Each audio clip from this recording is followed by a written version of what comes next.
once knew a nigga whose real name was William. His primary concern was making $1 million, being the illest hustler that the world ever seen. He used to fuck movie stars and sniff coke in his dreams. A corrupted young mind at the age of 13. Nigga never had a father and his mom was a fiend. She put the pipe down, but for every year she was sober, her son's heart simultaneously grew colder. He started hanging out, selling bags in the projects, checking the young chicks looking for hit and run prospects. He was fascinated by material objects, but he understood money never brought respect. He built a reputation cause he could hustle and steal, but got locked once and didn't hesitate to squeal. So criminals he chilled with didn't think he was real. You see, me and niggas like this have never been equal. I don't project my insecurities on other people. He fiended for props like addicts with pipes and needles, and so he felt he had to prove to everyone he was evil. A feeble-minded young man with infinite potential, the product of a ghetto-bred capitalistic mental. Coincidentally, dropped out of school to sell weed, dancing with the devil, smoked until his eyes would bleed. But he was sick of selling trees and gave in to his greed.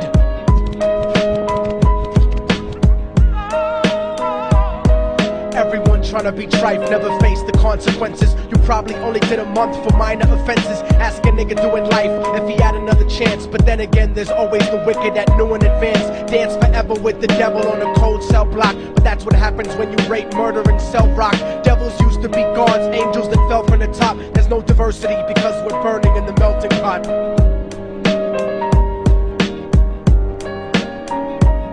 So Billy started robbing niggas, anything he could do to get his respect back in the eyes of his crew. Starting fights over little shit up on the block. Stepped up to selling mothers and brothers to crack rock. Working overtime, making money for the crack spot. Hit the jackpot and wanted to move up to cocaine. Fulfilling the Scarface fantasy stuck in his brain. Tired of the block niggas treating him the same.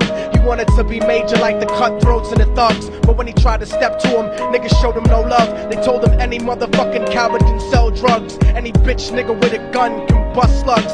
Any nigga with a red shirt can front like a blood. Even Puffy smoked the motherfucker up in the club. But only a real thug can stab someone till they die. Standing in front of them, staring straight into their eyes, Billy realized that these men were well guarded, and they wanted to test him before business started. Suggested raping a bitch to prove he was cold-hearted. So now he had a choice between going back to his life or making money with made men. Up in the sight, his dreams about cars and ice made him agree a hardcore nigga is all he ever wanted to be. And so he met them Friday night at 2:45.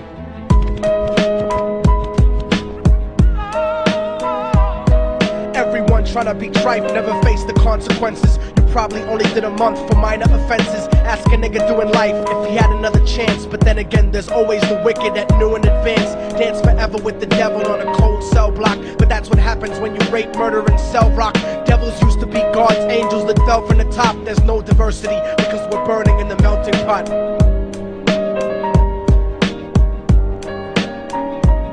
They drove around the project slow while it was raining, smoking blunts, drinking and joking for entertainment, until they saw a woman on the street walking alone, 3 in the morning, coming back from work on her way home. And so they quietly got out the car and followed her. Walking through the projects, the darkness swallowed her. They wrapped her shirt around their head and knocked her onto the floor. This is it, kid, now you got your chance to be raw. So Billy yoked her up and grabbed the chick by the hair and dragged her into a lobby that had nobody there. She struggled hard, but they forced her to go up the stairs. They got to the roof and then held her down on the ground, screaming, "Shut the fuck up and stop moving around." The shirt covered her face, but she screamed and clawed. So Billy stomped on the bitch till he broke in her jaw. Them dirty bastards knew exactly what they were doing. They kicked her until they cracked her ribs and she stopped moving. Blood leaking through the cloth, she cried silently.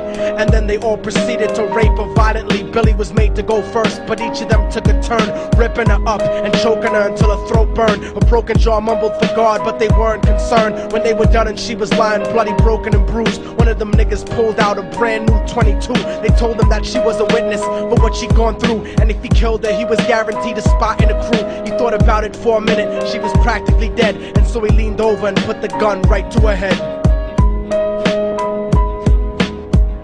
I'm falling and I can't turn back.